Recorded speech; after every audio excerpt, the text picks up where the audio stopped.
अस्सलाम वालेकुम। मैं मुज़म्मिल अवान एक बार फिर आपकी खिदमत में हाजिर हूँ इस खबर के साथ कि हुकूमती एमपीए नज़ीर चौहान साहब को गिरफ़्तार कर लिया गया है। और वही नज़ीर चौहान साहब जिनका जहांगीर तरीन ग्रुप से ताल्लुक़ है उनको गिरफ़्तार किया गया है। शहजाद अकबर साहब के ऊपर जो इल्ज़ामात लगाए गए उनकी जानिब से, मिर्ज़ा शहजाद अकबर जो वज़ीर आज़म इमरान खान साहब के मुआवने ख़ुसूसी हैं, बराए अकाउंटेबिलिटी के मशीर दाखिला भी हैं, उनके ऊपर इल्ज़ामात लगाए जा रहे थे कि जी वो कादियानी हैं। नज़ीर चौहान साहब के बारे में मैं जितना अच्छा जानता हूँ, मेरे से अच्छा शायद कोई भी नहीं जानता होगा, क्योंकि वो मेरी कॉन्स्टिट्यूंसी के एमपी हैं। PP 167 से वो एमपी हैं। ऊपर जो है वो मलिक परवेज़ साहब मुस्लिम लीग नवाज़ के वो रुकन कौमी असम्बली हैं। तो मेरे हलके से जो ये इलेक्ट हुए थे, इनका एक अपने हलके में भी बड़ा अच्छा मुकाम है, अपने हलके में भी एक इनका बहुत अच्छा नाम है। लेकिन इन्होंने नज़ीर चौहान साहब ने शहजाद अकबर साहब के ऊपर इल्ज़ाम लगाया था कि शहजाद अकबर साहब जो हैं वो अहमदी ग्रुप से ताल्लुक़ रखते हैं। और ये बड़ा हसास मामला है, मजहबी मामला होने के साथ साथ हसास मामला भी है, क्योंकि जब हम इसको डिस्कस करते हैं तो ओवरऑल हमें जो है वो चीज़ों को सामने रखना पड़ता है। और मजहबी मामलात के ऊपर तो वैसे भी बात करते बड़ा मोहतात होना पड़ता है। अब शहजाद अकबर साहब के ऊपर जो इल्ज़ामात लगाए गए थे नज़ीर चौहान साहब की जानिब से, उन इल्ज़ामात के पेश नज़र जो नज़ीर चौहान साहब हैं उनको गिरफ़्तार किया गया। उनके खिलाफ थाना रेस कोर्स में शहजाद अकबर साहब ने एक दरख्वास्त भी दी थी कि ये जो है वो मुझे नुकसान पहुंचा सकते हैं, मेरे मज़हब को इस्तेमाल कर रहे हैं, मेरे खिलाफ इस तरह की हेट स्पीच कर रहे हैं, जिसके बाद जो है नज़ीर चौहान साहब को गिरफ़्तार किया गया। अच्छा, इसमें एक बड़ी इंपॉर्टेंट बात है, वो ये है कि बहुत से लोगों को भी ये गुमान है कि शायद नज़ीर चौहान को किसी इंतकामी कार्रवाई की बुनियाद पर गिरफ्तार किया गया, या वो जो है वो जहांगीर तरीन ग्रुप को दिखाने के लिए ये किया गया। बहुत से लोगों के ये जहनों में ये सवाल जो है वो गर्दिश कर रहा है। और लेकिन मेरे जहन में ये सवाल गर्दिश कर रहा था कि अगर गिरफ्तार करना ही था तो उसकी टाइमिंग बहुत परफेक्ट है हुकूमत की जानिब से जो गिरफ्तार किया गया। एक तो सबसे पहली बात कि बजट भी मंजूर हो गया है, आज़ाद कश्मीर के इंतखाबात भी हो गए हैं, और हुकूमत ने जो है वो अपनी जो रई से कसर थी वो भी पूरी कर ली है।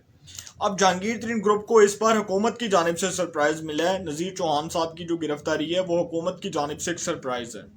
और नज़ीर चौहान साहब को जो गिरफ्तार किया गया है, देखें इसका जो बैकग्राउंड है इसको समझने की ज़रूरत है। नज़ीर चौहान साहब ने जो इल्ज़ामात लगाए थे शहजाद अकबर के ऊपर कि वो कादियानी है, देखें शहजाद अकबर साहब नो डाउट जिस भी रिलीजन से ताल्लुक़ रखते हैं, मेरा इससे कोई कंसर्न नहीं है।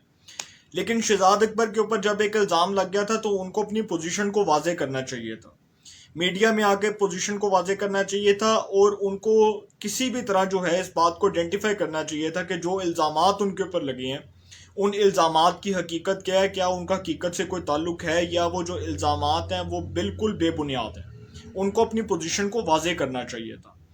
दूसरी बात कि 2 अगस्त को जो जहांगीर तरीन साहब की ज़ेर सदारत इजलास होना था वो मौखर क्यों हुआ? वो इसलिए मौखर हुआ क्योंकि जहांगीर तरीन ग्रुप का कहना है कि हमने वो इजलास इसलिए मौखर किया कि हुकूमत को शायद ये ना लगे कि हम इनके खिलाफ कोई इंतकामी कार्रवाई कर रहे हैं, या हम जो है कोई इनके खिलाफ कोई इजलास बुलाने लगे हैं, या हम इनकी पार्टी का कोई धड़न तख्ता करने जा रहे हैं।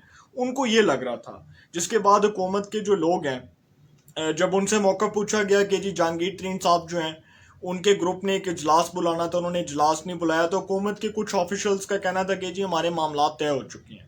और डेफिनेटली जो उनके मामला तय हुए थे उन्हीं मामला के बाद जो है बजट भी पास हुआ, आज़ाद कश्मीर के इंतखाबात में तहरीक इंसाफ को कामयाबी भी मिली।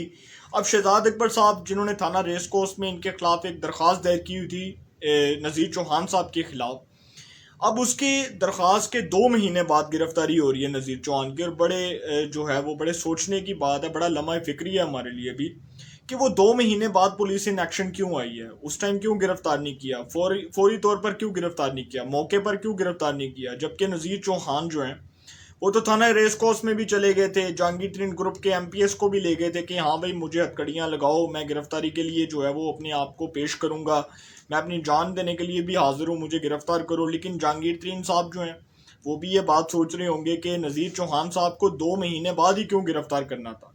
क्या बजट का इंतज़ार हो रहा था? क्या आज़ाद कश्मीर के इंतखाबात का इंतज़ार हो रहा था? इसका मतलब कि हुकूमत इंतज़ार कर रही थी कि आज़ाद कश्मीर के इंतखाबात भी हो जाएँ, बजट भी पास हो जाए, जहांगीर तरीन ग्रुप के साथ जो मसालियत की बात हो रही है वो भी पूरी हो जाए, जो हालात जो हैं जितने कंट्रोवर्शियल हो चुके थे उन हालात में जो है वो कोई नरमी आ जाए। शायद हुकूमत इन चीज़ों का इंतज़ार कर रही थी और मुनासिब वक्त के ऊपर जो है हुकूमत ने बहुत अच्छे कार्ड खेले हैं जिसमें हुकूमत को कामयाबी मिल गई है। और इस बार जो है वो जहांगीर तरीन का जो ग्रुप है उसको एक लॉलीपॉप दिया गया था कि जी आपके ख़िलाफ़ कोई इंतकामी कार्रवाई नहीं होगी, कोई आपके ख़िलाफ़ जो है वो इस तरह के वो इल्ज़ामात नहीं होंगे, कोई आपके ख़िलाफ़ जो है इस तरह के रेफरेंसेस नहीं बनाए जाएंगे। अब जहांगीर तरीन साहब जो है वो भी मुतहरिक हो चुके हैं और नज़ीर चौहान की गिरफ्तारी के बाद जहांगीर तरीन साहब ने अपना एक मुशावरती इजलास बुलाने के लिए तमाम पार्टी के जितने भी उनके मुतहरिक रहनुमा हैं जो उनके ग्रुप से ताल्लुक़ रखते हैं उनको कह दिया कि जी आपने इस डेट को इस इजलास में शरीक होना है। और उस इजलास में अब जहांगीर तरीन साहब क्या सरप्राइज़ देते हैं ये भी देखने की बात होगी।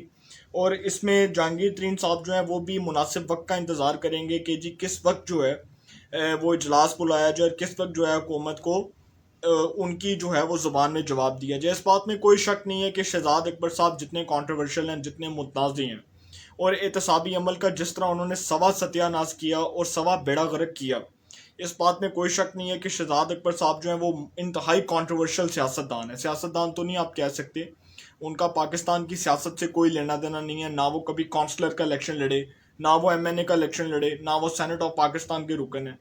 लेकिन इसमें एक बात को सामने रखना चाहिए कि शहजाद अकबर साहब जो हैं, जहाँ पर नज़ीर चौहान साहब को गलत कहा जाएगा, देखिए मज़हब के मामले पे हम इतनी कंट्रोवर्शियल किस्म की बातें नहीं कर सकते। मज़हब का मामला बहुत हसास मामला होता है, इस पर बोलते हुए इंसान को सोचना पड़ता है, 100 दफ़ा जो है सोच विचार करनी पड़ती है कि मैं जो बात कर रहा हूँ वो किस कॉन्टेक्स्ट में कर रहा हूँ, मैंने जो बात करनी है किस पैराए में करनी है, मैंने किस हदूद में रहकर जो है वो अपनी बात को पूरा करना है। अब जो शहजाद अकबर साहब हैं उनके ऊपर जो इल्ज़ामात लगे, नो डाउट वो गलत होंगे, मैं उसको बिल्कुल भी जो है वो उसको सही नहीं कहता, मैं उसको कंडेम करता हूँ। लेकिन शहजाद अकबर साहब जो हैं उनको भी अपनी पोजीशन को वाजे करना चाहिए था। शहजाद अकबर साहब जो हैं उनको भी किसी तरह मीडिया के सामने इस चीज़ को आइडेंटिफाई करना चाहिए था कि जो इल्ज़ामात उनके ऊपर लगे हैं इन इल्ज़ामात की हकीकत ये है या इनका हकीकत से दूर दूर तक कोई ताल्लुक़ नहीं है। अब जहांगीर तरीन साहब जो हैं वो अब एक इजलास बुलाएंगे, उस इजलास में पार्टी के रहनुमा भी शरीक होंगे। उस मुशावरती इजलास में आइंदा के लाएमल को भी तय किया जाएगा। मुस्तकबिल में तहरीक इंसाफ के जो मुत्तहिद जो अरकान असम्बली हैं उनको किस तरह अपनी मुट्ठी में बंद करना है, ये जहांगीर तरीन से बेहतर कोई नहीं जानता। और जहांगीर तरीन जो पाकिस्तानी सियासत के माहिर कंसीडर किए जाते हैं, अगर अब उन्होंने कोई शतरंज की चाल चली तो तहरीक इंसाफ जो है वो डूबती कश्ती में सवार हो जाएगी और उनके लिए बचना मुश्किल हो जाएगा। और जहांगीर तरीन साहब शायद इसीलिए मुनासिब वक्त का इंतज़ार कर रहे हैं। देखें ये जो लड़ाई है ये नज़ीर चौहान और शहजाद अकबर की नहीं है, ये लड़ाई इमरान खान की और जहांगीर तरीन की है। और दोनों की लड़ाई इस हद तक पहुंच चुकी है, यहाँ तक इस नहज तक पहुंच चुकी है कि इमरान खान साहब के ऊपर प्रेशर डाला गया जहांगीर तरीन साहब की जानिब से कि मेरे खिलाफ जो दायर मुकदमात हैं उनको ख़त्म किया जाए, मेरे खिलाफ जो रेफरेंसेस बनाए गए उनको ख़त्म किया जाए। लेकिन वज़ीर आज़म साहब ने किसी भी सूरत जो है वो प्रेशर में आने से इनकार किया और उन्होंने कहा कि जी आपके खिलाफ जो केसेस चल रहे हैं उनका आपको सामना करना पड़ेगा, उन केसेस का आपको अदालत में भी सामना करना पड़ेगा, अपनी गवाही आपको अदालत में अपने हल्के के लोगों के सामने पेश करना पड़ेगी।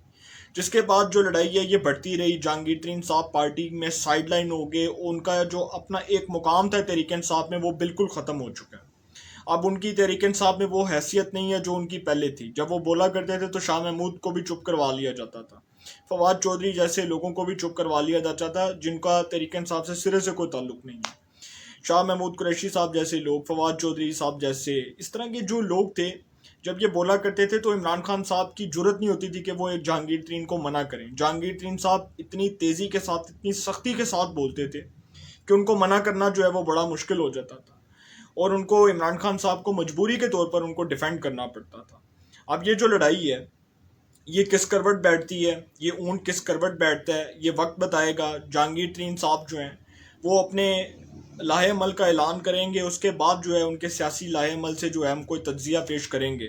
फिल वक्त इजाज़त दीजिए, इंशाल्लाह फिर मुलाकात होगी। अल्लाह ताला आप सबको खुश रखे, मुल्क पाकिस्तान पे अपना खास करम फरमाए।